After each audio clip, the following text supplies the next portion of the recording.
Centenary Canonical Coronation kan Nuestra Señora de Peña Francia sa 2024 amay napagaandaman kan simbahan asin Naga City LGU. Mas dakol na deboto asin pilgrim na mapasiring sa syudad piglalauman huli kan aktibidad.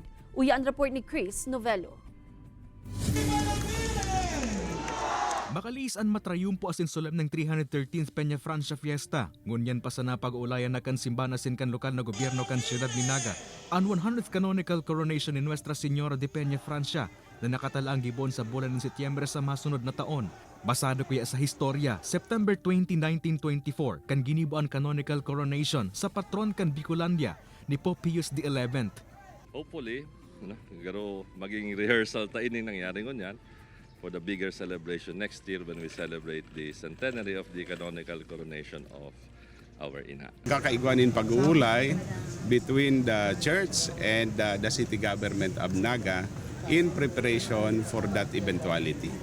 Huli sa mas dakulang okasyon na ini, piglalooman naman kan LGU asin simbahan na mas dakol na deboto asin pilgrims ang madagsa sa syudad.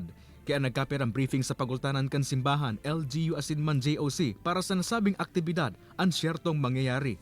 Kaibanan kaya sa mga pag-andaman kan syudad ang mga darakulang prosesyon asin kung papaano malilikayan ang mga nangyaring pagpapasaway kan pirang mga buyador. Hindi ko pa nakuha lahat ng kanilang mga suggestions pero pagkatapos by next meeting namin, parang debriefing ay makukuha ko lahat kung ano ang dapat na ayusin. Isa yun ay yung kung paano ma-prevent natin yung mga akyat pa ng mga buyadores. Kaibanan si Carlo Abunita, Chris Novello, Balitang Bicolandia.